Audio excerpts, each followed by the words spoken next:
Ora então, boa noite a todos. Boa noite. Bem-vindos mais uma vez à Casa de Jesus. Obrigada. Agradecer à Isabel pela prece. E agradecer pela prece, porque hoje vamos falar precisamente das preces e da melhor forma, para que é que elas servem.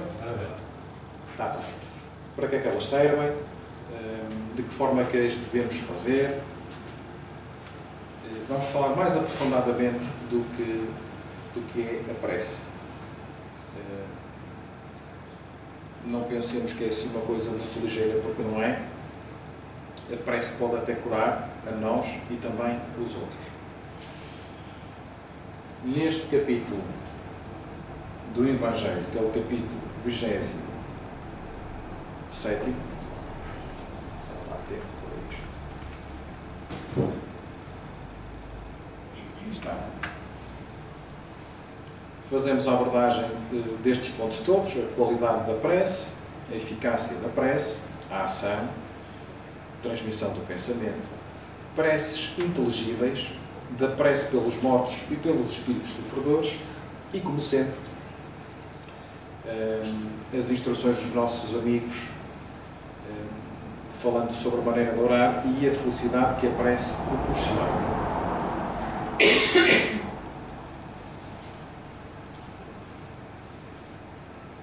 No primeiro ponto, no Evangelho de Mateus, diz-nos assim: quando orardes, não vos assemelheis aos hipócritas, que afetadamente oram de pé nas sinagogas e nos cantos das ruas para serem vistos pelos homens.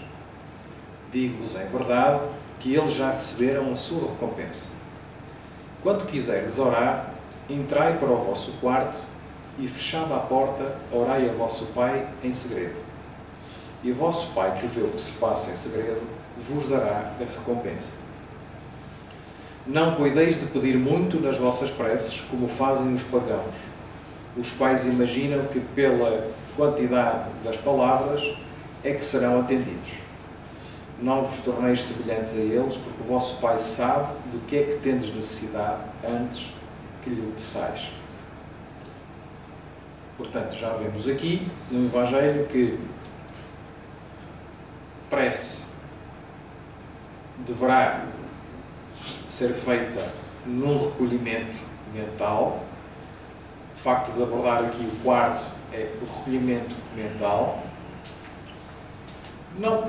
Não peçamos demasiado, peçamos aquilo que realmente nos faz falta, porque Deus sabe aquilo que nós precisamos. E obviamente aqui está incluído tudo o que são pedidos fúteis. Não é? Quando nós fazemos a prece, não vamos estar a pedir que nos saia o euro, a gente também pede, mas não vamos estar a pedir que nos saia o euro milhões ou outras coisas do género. Mas sim aquilo que nos pode beneficiar. Mas já vamos abordar isto mais à frente, com mais precisão. Depois temos em Marcos, também abordando esta situação, diz-nos que quando vos prestardes para orar, se tiverdes qualquer coisa contra alguém, perdoai-lhe, a fim de que vosso Pai que está nos céus também vos perdoe os vossos pecados. Se não perdoardes, o vosso Pai que está nos céus também não vos perdoará os pecados. Isto é o convite a que nós nos possamos reconciliar com o próximo. E temos a capacidade, como já vimos aqui, existe um capítulo sobre isso, temos a possibilidade de realmente perdoar ou conseguir perdoar o próximo. O Evangelho, como eu digo muitas vezes, é o manual de boa conduta, de bom proceder, ou de bem proceder, e é o caminho para nos tornarmos verdadeiramente homens de bem. Perdoar o outro não é fácil, obviamente. Não quer dizer que ao perdoar eu possa ter novamente o convívio que tinha com a determinada pessoa ou pessoas, mas sim, perdoei, esqueci, não me causou mágoa absolutamente nenhuma e sigamos a nossa vida. Em Lucas, diz-nos ainda também, disse esta parábola a alguns que punham a sua confiança em si mesmos como justos e desprezavam os outros. E o exemplo é 2 homens que subiram ao templo para orar, um fariseu o outro era publicano. O fariseu, conservando-se de pé, orava assim, consigo mesmo: Meu Deus, rendo-vos graças por não ser como os outros homens que são ladrões, injustos e adúlteros, nem mesmo como este publicano. Jejuo 2 vezes na semana, dou o dízimo de tudo o que possuo. O publicano, ao contrário, conservando-se afastado, não ousava sequer erguer os olhos ao céu, mas batia no peito dizendo: Meu Deus, tem piedade de mim, que sou pecador. Declaro-vos que este voltou para a sua casa justificado, e o outro não, porquanto aquele que se eleva será rebaixado, e aquele que se humilha será elevado. Isto está em Lucas. E também existe um capítulo no Evangelho precisamente sobre o que se eleva, que é rebaixado, e o que se humilha será elevado. Eu dou a volta ao Evangelho, portanto, daqui a uns meses, com certeza, estaremos novamente neste capítulo. Kardec faz a abordagem a estas 3 parábolas, dizendo que Jesus definiu claramente as qualidades da prece. Quando orardes, diz ele, não vos ponhais em evidência, antes orai em secreto. Não afeteis orar muito, pois não é pela quantidade das palavras que sereis escutado, mas pela sinceridade delas. Antes de orardes, se tiverdes qualquer coisa contra alguém, perdoai-lhe, visto que a prece não pode ser agradável a Deus se não parte de um coração purificado de todo o sentimento contrário à caridade. Orai, enfim, com humildade, como o publicano, e não com orgulho, como o fariseu. Examinai os vossos defeitos, não as vossas qualidades. E se vos comparardes aos outros, procurai o que há em vós de mal. Isto também está no capítulo 10, itens 7 e 8, e o Kardec faz a repescagem para aqui. E porquê? Se vocês repararem, sempre que nós vamos aqui iniciar os trabalhos, quaisquer que eles sejam, nem que sejam uma pequena, como às vezes acontece, os encontros no sábado ou domingo de literatura espírita, fazemos sempre uma prece quando iniciamos e uma final de encerramento. Verdade? Ao domingo igual, portanto a prece está sempre presente. Para os trabalhos de passe vocês não veem, mas quando os trabalhos terminam, nós também agradecemos o trabalho que foi executado ali.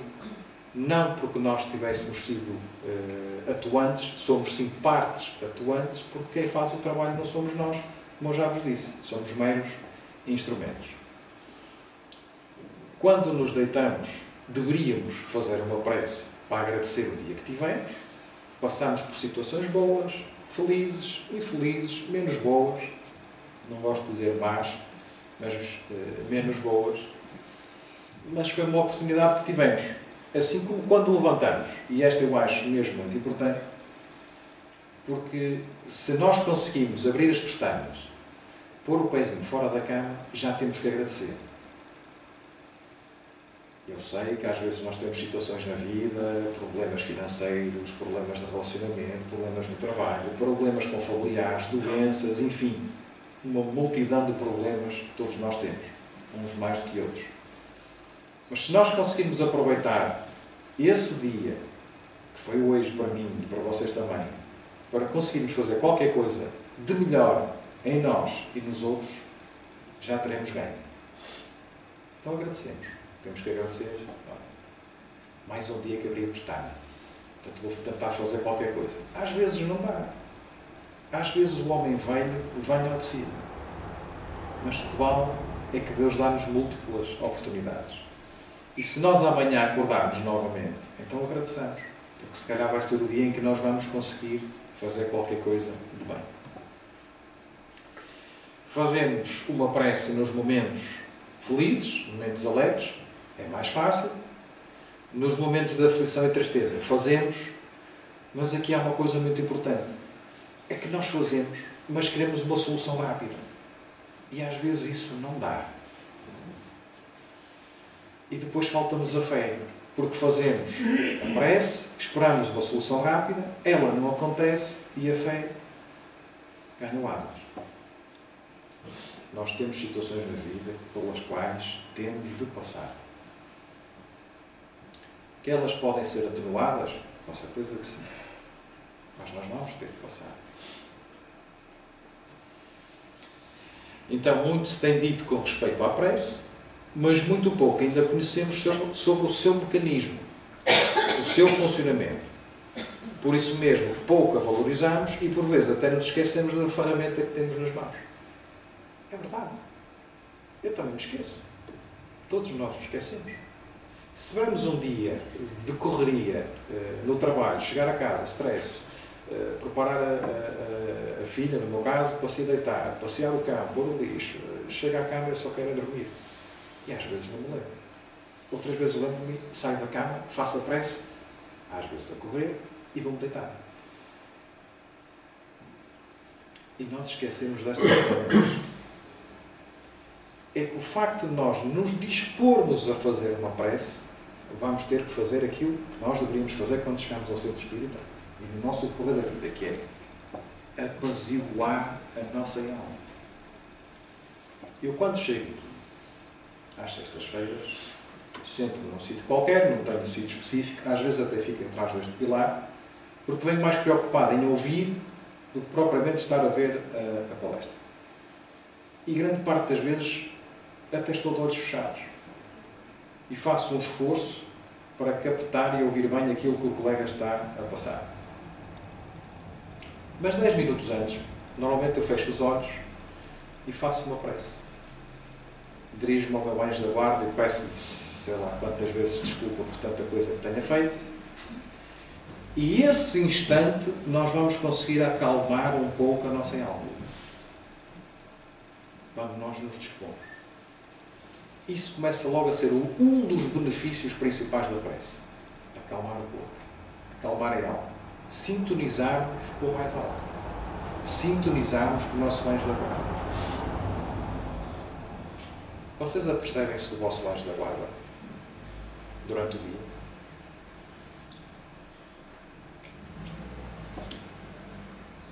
Na maior parte das vezes, com o stress e a azáfama do trabalho, nós nem damos fé, nem sequer estamos preocupados com isso. E às vezes estes pequenos 2, 3 minutos de prece é o suficiente para sentir que Ele está ali connosco. E que nos ajuda e que nos ampara incessantemente. Então, mas afinal, o que é a prece? Poderíamos dizer que a prece é a projeção do pensamento, a partir do qual se irá estabelecer uma corrente fluídica cuja intensidade dependerá do teor vibratório de quem ora. Se eu estiver mais sintonizado, entre aspas, mais forte será essa ligação. E nisto reside o seu poder e o seu alcance, pois nesta relação fluídica o homem atrai para si a ajuda dos espíritos superiores a lhe inspirar bons pensamentos. Bons pensamentos. E o porquê de bons pensamentos? Kardec diz isto muitas vezes. É que na origem de quase a totalidade das nossas ações, e se nós pensarmos realmente é isso que acontece, nós pensamos sempre antes de agir. A não ser naqueles movimentos primários, não é? Que são feitos mesmo de forma inconsciente, nós pensamos sempre antes de agir. Nem que seja em milissegundos. Nós pensamos e agimos. Então, os bons pensamentos são essenciais para que essa ligação, essa conexão exista. E quanto melhor for essa conexão, essa calma que eu dizia, que tentava apaziguar a minha alma aqui, quando me sento, é que vai tornar a prece, vamos chamar poderosa, mais poderosa possível. Irá chegar à pessoa a quem nós direcionamos a prece, com a ajuda dos bons espíritos. Poderíamos dizer também que a prece é uma invocação e que por meio dela colocamos o nosso pensamento em contacto com o ente a quem nos dirigimos. A prece é a expressão de um sentimento que sempre alcança Deus, quando ditada pelo coração de quem ora. Pode-se orar para si e para os outros, ou para outra? O Espiritismo faz compreender a ação da prece explicando o processo da transmissão do pensamento. Quer o ser por quem se ora venha ao nosso chamado, quer o nosso pensamento chegue até ele. Às vezes nós estamos a trabalhar e de repente tocamos alguém. Nos vem assim ao pensamento. A mãe, não é? E já me aconteceu lembrar-me da minha mãe, assim, vou ligar. E liga e diz, estava mesmo a pensar em ti. Coisa curiosa. Não é. Tem a ver com esta conexão que existe. Para compreender o que se passa nessas circunstâncias, convém considerar todos os seres. Lógico, os encarnados, os desencarnados, mergulhados no mesmo fluido universal que ocupa o espaço, como neste planeta, estamos nós na atmosfera. O ar é o veículo do som, com a diferença que as vibrações do ar são circunscritas ao planeta Terra, ao passo que as do fluido universal se estendem ao infinito. Se eu quisesse orar, pedir por alguém que estivesse na Lua, sim, é possível que essa prece, esse sentimento, esse pensamento lá chegasse. Então, logo que o pensamento seja dirigido para um ser qualquer na Terra ou no espaço, de encarnado a desencarnado ou vice-versa, não esqueçamos que nós temos amigos do outro lado que também oram por nós. Muitos dos nossos entes queridos, estando num estado, num bom estado psíquico, também oram por nós. Por isso é que, nos momentos de maior aflição, quando nós conseguimos ter essa vibração energética, sentimos muitas vezes aquele aproximar, aquela passagem de mão na cabeça, aquele sentimento, cheiros, são eles que chegaram até nós. Seja em visita, seja porque nós realmente precisávamos deles. Portanto, isto não é só num sentido, também funciona no sentido contrário. Uma corrente fluídica estabelece-se de um para o outro, transmitindo o pensamento como o ar transmite o sangue. A energia da corrente está na razão da energia do pensamento e da vontade. Ora, aí está. Se nós tivermos fé, vamos chamar fé como vontade. Vamos associar a fé à vontade. Se nós realmente tivermos fé, pensando que determinada pessoa que sofre de uma doença qualquer, e nós vamos pedir, vai para ultrapassar aquilo, pelo menos as dores vão diminuir. Há casos de curas inexplicáveis aos olhos do comum humano. Como é que eles se curou? Obviamente tinha mérito. Mas como é que ele se curou? A ação dos espíritos que estão do outro lado, mesclando as energias dos nossos pensamentos, da nossa vontade de querer ajudar o outro, que é o que acontece aqui. Quando nós estamos na Câmara de Passe, não vamos só passar as mãos pelas pessoas. Nós vamos, além de sermos o meio para os nossos espíritos de trabalho, nós sentimos a vontade de ajudar aquele que ali se encontra. Tem que existir essa vontade. E se somarmos todos esses bocadinhos, maior é a eficácia. E se a pessoa que estiver lá sentada também tiver a vontade de ser curada, maior é a eficácia. E essa cura pode ser a pessoa que está ali sentada, naquele instante, a pensar no pai, na mãe, no tio, no filho que está doente no hospital ou em casa, e o tratamento é direcionado daqui para lá. A eficácia da prece.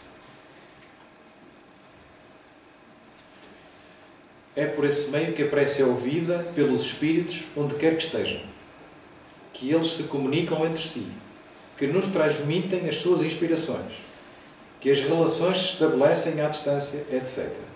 Esta é a sua visão científica.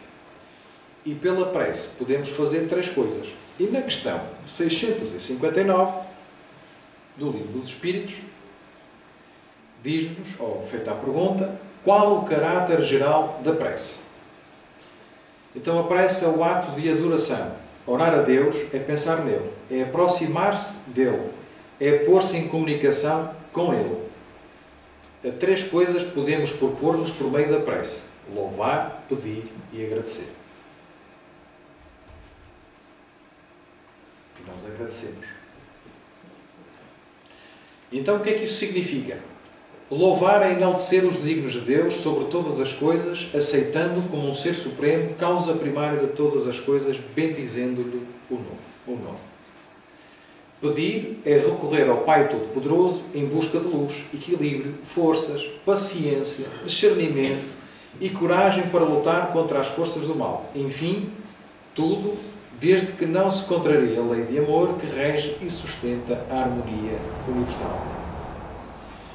E agradecer, que é reconhecer as inúmeras bênçãos recebidas, ainda que em diferentes graus de entendimento e aceitação. A alegria, a fé, a bênção do trabalho, a oportunidade de servir, a esperança, a família, os amigos, a dádiva da vida. Então as preces devem ser feitas diretamente ao Criador, mas também pode ser endereçada por intermédio dos bons espíritos, que são os seus mensageiros e executores da sua vontade.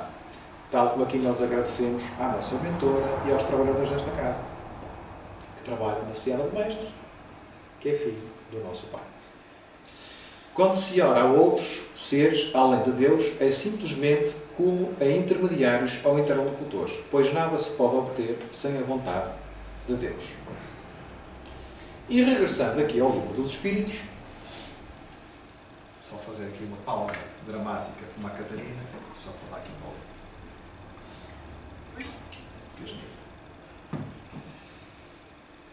Ora então, a prece torna melhor o homem? É possível nós tornarmos melhores com as preces? Sim. Porquanto aquele que ora com fervor e confiança se faz mais forte contra as tentações do mal, e Deus lhe envia bons espíritos para assisti-lo. É este um socorro que jamais se lhe recusa, quando pedido com sinceridade. Poderemos utilmente pedir a Deus que perdoe as nossas faltas? Sim. Deus sabe discernir bem o bem do mal. A prece não esconde as faltas. Aquele que a Deus pede perdão das suas faltas só o obtém mudando de proceder. As boas ações são a melhor prece. É por isso que os atos valem mais do que as palavras. Eu não posso pedir a Deus. Imaginem um alcoólico. Não estou a fazer as neiras outra vez. Imaginem um alcoólico. Ele até pode pedir a Deus perdão pelo facto de consumir álcool naquele dia e pelas asneiras que fez no dia. Mas se no dia a seguir voltar a fazer o mesmo, e o mesmo no outro dia, e assim sucessivamente. Isto hoje está assim, desde de manhã é um desastre total, desde que tudo. Há dias assim. Então os atos valem sempre mais do que 1000 palavras. Se repararem, Jesus, para além de explicar aos seus apóstolos, ele praticava, ele demonstrava. Tal como um professor. Nós, como na escola aprendíamos, o professor explica-nos como é que funciona e demonstra. Pelo menos no meu tempo era assim. E quando nós errávamos à terceira vez, no meu tempo era assim, lávamos assim umas... Era sob o tempo da cana da Índia, os apagadores a voar. Mas fazia parte da altura. Ninguém morreu. Mas era sempre demonstrando como é que se faziam as coisas. Da mesma forma que nós fazemos aos nossos filhos. Vamos ensinando como se deve fazer e, de preferência, o que não se deve fazer, porque nós passamos por aquilo. Mas também sabemos que eles não vão ligar nada, tal como nós não ligamos quando foram os nossos pais a fazer isso. E às vezes eles têm que bater com a cabeça, por muito que nos custe, mas às vezes só aprendem assim. Entretanto, e muito importante, é que a prece não pode mudar a natureza das provas pelas quais o homem tem que passar, ou até mesmo desviar do seu curso. E isto porque elas estão nas mãos de Deus e há as que devem ser suportadas até ao fim. Mas Deus leva sempre em conta a resignação. Por exemplo, não tenhamos dúvidas que quando nós viemos aqui, nesta vida, já viemos com tudo preparado na nossa mente. Aquilo que nós desejaríamos fazer e que não vamos conseguir, aquilo que nós já fizemos, bom e mau, mas tudo já estava preparado. E se calhar, e dando o exemplo, aquele que ficou sem um dedo ou sem uma mão, o que estava previsto era ficar sem um braço ou sem os dois. Só que no decorrer da nossa vida, nós fomos colocando mais peso no lado positivo da balança. A falta existiu, embora atenuada. A pessoa teve que passar por lá. Não sabemos, e é melhor não sabermos mesmo porquê. É mais fácil assim. Mas nós vamos ter que passar.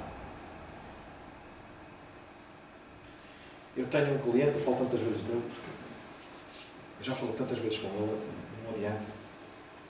Não vai ser nesta, vai ser na próxima vida que ele vai resolver isso. Já passou por tanta coisa, mas ele queria uma solução milagrosa, pronto. Eu já lhe expliquei ao homem. Não adianta. Nesta vida já não vai ser de outra forma. Mas porquê? Leia, medite e tente perceber. Normalmente o passado diz-nos porquê. Não era uma situação física, era uma outra situação, mas ele tinha que passar e está a passar. Felizmente está no ângulo, mudou o ângulo e agora está numa corrente mais positiva. Mas ele tinha que passar por aquilo para aprender a falta do dinheiro.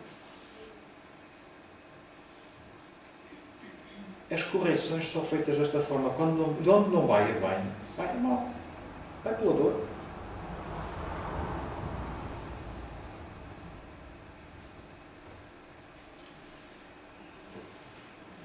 Então, qual é a importância da prece? Lembremos de um exemplo prático.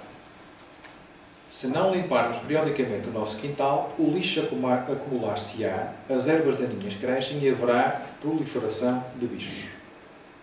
No campo espiritual a mesma coisa acontece. Se não limparmos o nosso psiquismo, os espíritos luminosos afastam-se, mesmo que temporariamente. As trevas tomam conta, favorecendo a ação dos espíritos endurecidos.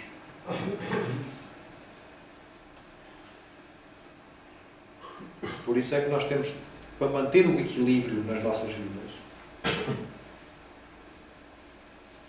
nós devemos ler o Evangelho de ponta à cabeça, sei lá quantas vezes. Cada vez que eu pego no Evangelho para fazer um trabalho, estou sempre a levar tarefa. Há coisas que eu não vou resolver nesta vida. Já percebi isso. Mas a verdade é que a ferramenta está aqui. Só que custa. É difícil.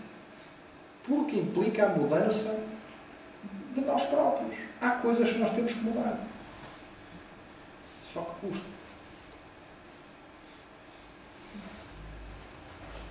Eu sei.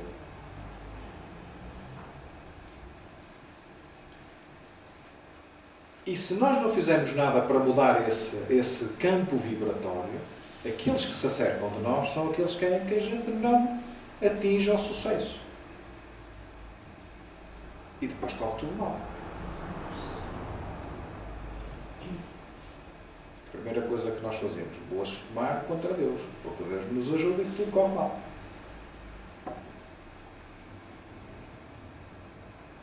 Quando a culpa está do nosso lado. Porque existem então, mesmo no Espiritismo, orações ditadas por espíritos e publicadas em livros. No caso do Evangelho também temos. E porquê?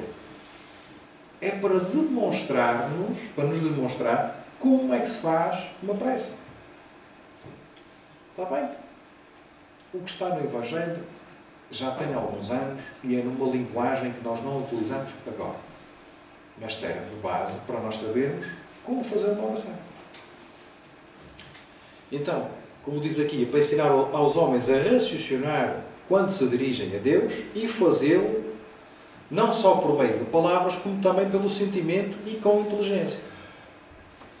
Estas orações não constituem rituais, uma vez que no Espiritismo não existem rituais de nenhuma espécie, nem formalismo. Eu posso levantar de manhã e dizer assim: obrigado, meu Deus. Está feito. Parece simples. Com sentido, com sentimento. O que pedir? Dava jeito, eram melhores. Em Mateus, há uma passagem amarga do Cristo que antecedia as suas dores supremas no Calvário, onde Ele nos diz: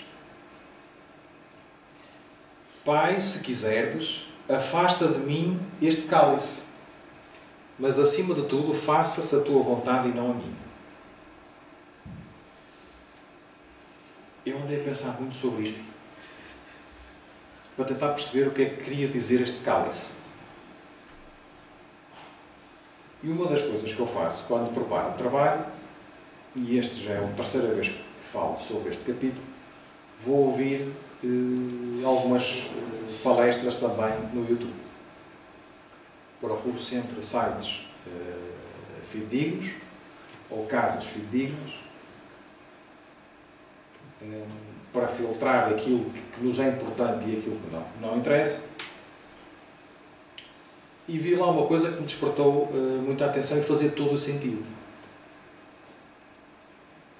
E esse irmão de uma casa espírita dizia que aquele cálice, portanto, afasta de mim a dor, o sofrimento que Jesus ia passar. Portanto, ele já sabia aqui que ia ser crucificado, ia ser chicoteado. Mas, acima de tudo, faça-se a sua vontade.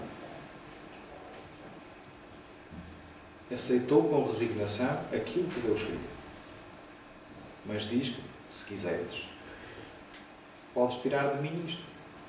Porque podia, Deus podia. Deus pode tudo. Mas era importante, ainda hoje é. Eu acho que ninguém aqui, nesta casa, nesta sala, não se comove quando vemos na Páscoa a parte em que Jesus é chicoteado, maltratado e crucificado, seja qual for o filme. Mexe.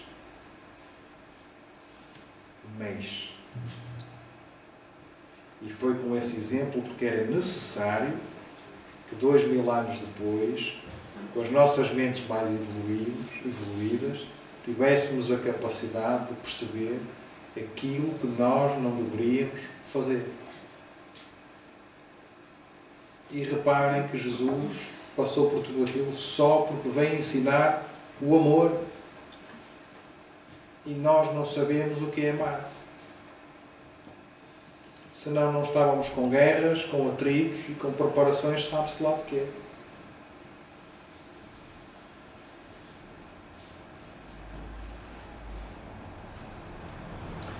Então, demonstrava-nos o Mestre que as leis naturais são sábias e justas e que são aplicadas indistintamente. Assim não peçamos milagres ou prodígios, mas tão somente forças para suportar aquilo que não está ao nosso alcance mudar. Paciência, resignação, fé e coragem. Há coisas que nós vamos ter que passar.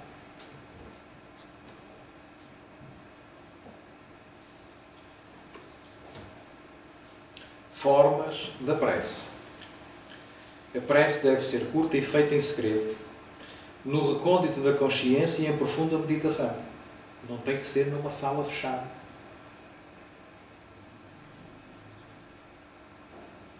Quando se fala ali no segredo, no secreto, é na nossa mente.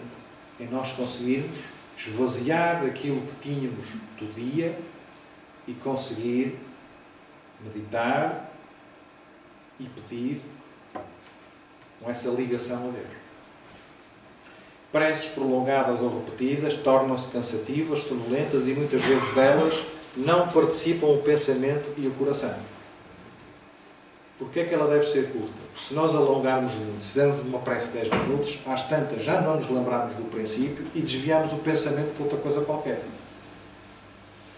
Quantos de vocês, e a mim também já me aconteceu, estamos aqui a assistir a uma palestra e de repente vem um pensamento de qualquer coisa que nós devíamos ter feito e não fizemos e lá foi. Ei, esqueci-me disto, eu não liguei o alarme da oficina, como é que agora vou fazer? Vou ter que lá ir outra vez?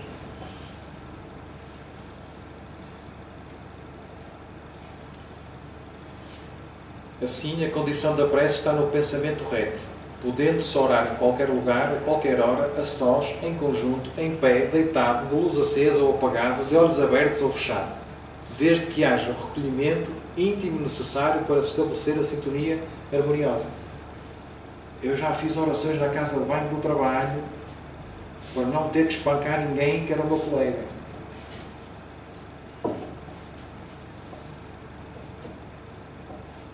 E então saí dali, só o facto de eu sair dali, não é? As coisas apaziguavam. E depois sentava-me na casa de banho e fazia-me assim, meu Deus, dá-lhe paciência que eu vou jogar a bola.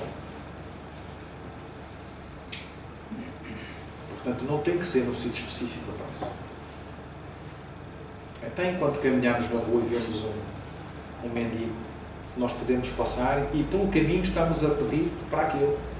Sabe-se lá, coitado, aquilo que lhe foi designado. Uma vez, estamos aqui agora a ver o meu pensamento, numa comunicação, que eu chorei, porque tentei me pôr na situação do amigo que ele se estava a comunicar. Era um mendigo. Primeiro, não se tinha percebido que tinha morrido. Pois, na ideia dele, ele continuava a ir à igreja e pedia dinheiro à porta da igreja, que ninguém lhe dava, depois claro, ele já não tinha corpo, e alguém o espancou. Portanto, eu só estava aqui, eu não faço mal a ninguém, não tinha uma perna, não faço mal a ninguém, eu só venho aqui pedir. Se me derem, ótimo, se não me derem, eu sigo o meu caminho. E o senhor foi espancado e acabou por morrer por causa desse espancamento. O que é que aquela pessoa, o que é que aquele espírito terá feito para ter que passar por aquilo? E chocou-me muito. Porque depois, entretanto, quando se apercebeu, chorou.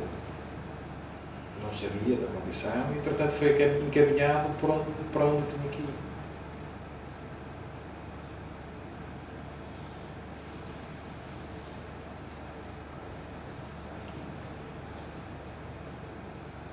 Por isto, a importância do sentimento amoroso, humilde, piedoso, livre de qualquer ressentimento ou mágoa, dessa maneira o homem irá absorver a força moral necessária para vencer as dificuldades com os seus próprios méritos. Tem que ser pelas nossas mãozinhas.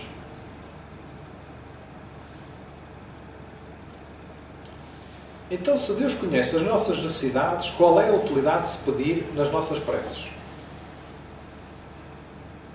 Pelo simples facto de que não somos conduzidos por uma fatalidade. Nós somos artífices do nosso progresso. Temos livre arbítrio. Pequenino, mas temos. Orar a Deus é demonstrar humildade e reconhecimento da nossa paternidade, aprendendo assim a utilizarmos positivamente o nosso livre arbítrio. Embora realmente Deus conheça as nossas necessidades, os benefícios não caem do céu. É preciso que aprendamos a ir buscá-lo. A prece sincera, junto à disposição de uma transformação moral, é o caminho para essa busca.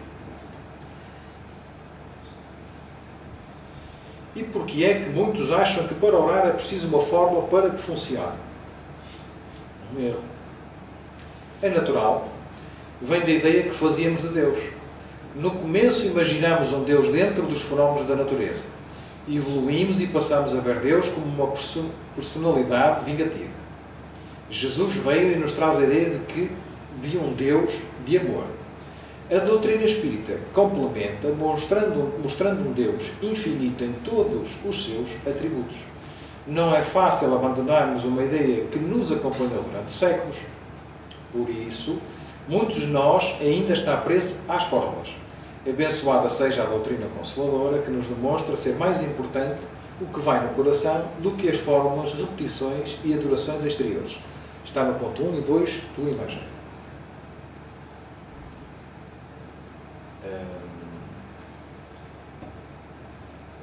Se funcionar,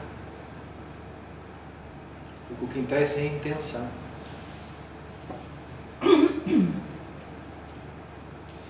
Há quem afirme que a fé e a prece realmente curam as pessoas, provocando diversas reações orgânicas no cérebro físico e no organismo em geral. Do que se origina esse alcance da prece, até mesmo na cura de males do corpo físico. A doutrina espírita mostra-nos o homem como um ser integral, onde as doenças residem no espírito. Quando oramos fervorosamente, entramos em sintonia com os bons espíritos que nos assistem, além de passarmos a respirar em uma atmosfera menos densa, possibilitando que nos impregnemos dos bons fluidos que terão ação benéfica em nosso próprio organismo. Orar fervorosamente e ter fé só não basta. É preciso que nos esforcemos verdadeiramente pela reforma íntima, sempre a reforma íntima, nos propiciando assim a manutenção da verdadeira saúde. Já dizia Platão, mente sã em corpo são. Nunca é demais lembrar Jesus quando nos ensina orai e vigiai. Portanto, sempre atentos. De tudo o que foi dito anteriormente, podemos concluir que a eficácia da prece está na dependência da renovação íntima do homem. Não tenhamos dúvidas. Em que deve prevalecer a linguagem do amor, do perdão e da humildade para que ele possa, assim, do coração liberto de sentimentos negativos, agradecer a Deus a dádiva da vida. Vigiai e orai, nos recomendou o Mestre, e está em Mateus 26, 41. Terminando com uma lição de uma psicografia de Francisco Campos Xavier, diz-nos assim, a lição 21 diz: obterás o que pedes. Não duvides, contudo, que a vida nos responde aos requerimentos, conforme a nossa conduta na petição. Sedento, se buscas a água do poço, vasculhando-lhe o fundo, recolherás tão somente nauseante caldo de lodo. Faminto, se atiras lama ao vaso que te alimenta, engolirás substância corrupta. Cansado, se procuras o leito, comunicando-lhe o fogo à estrutura, deitar-te-ás numa enxerga de cinzas.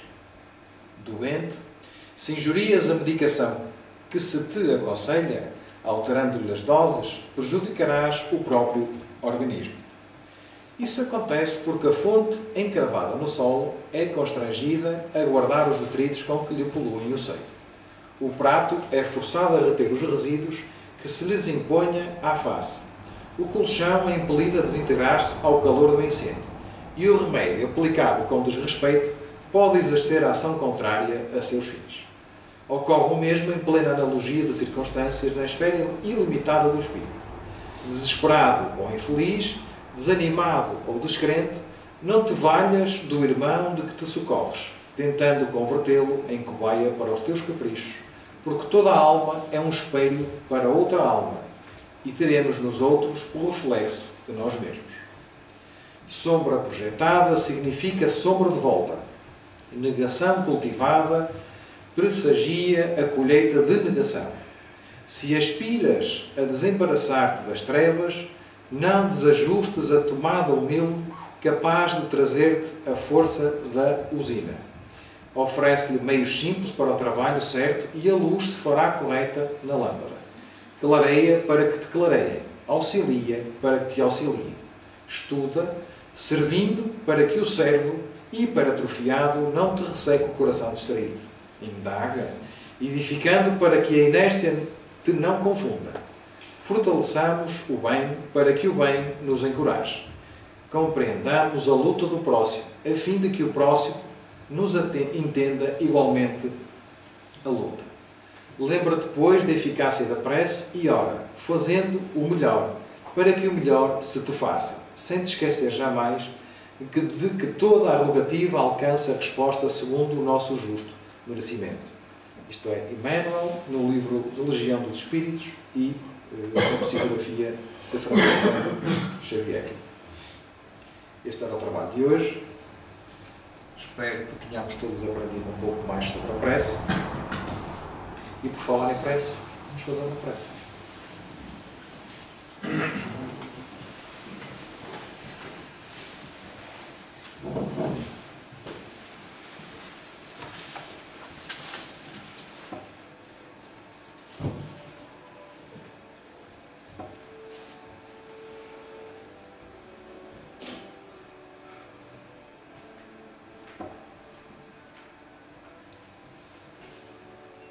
Amado Pai,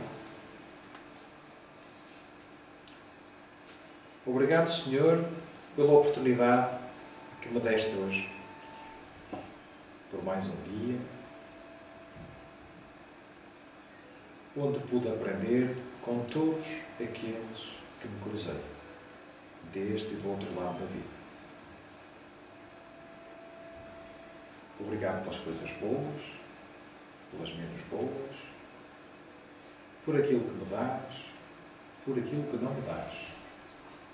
Tudo serve de aprendizado. E assim, sem mérito, sem vontade, sem fé, nada seremos, Senhor. Então que possas iluminar-nos o pensamento, para que possamos sentir o teu valor, a tua paz e crer.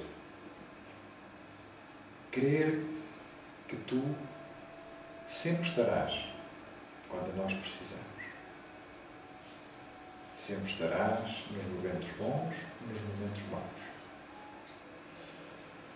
Na felicidade, na infelicidade. Na doença, mas também na paz. Querido Pai, abraça-nos, acompanha-nos até aos nossos lares, abençoa todos aqueles que lá estão, familiares, amigos, meus amigos, encarnados e desencarnados. Que todos possam usufruir das tuas bênçãos. Fica connosco, hoje e sempre, e que assim seja.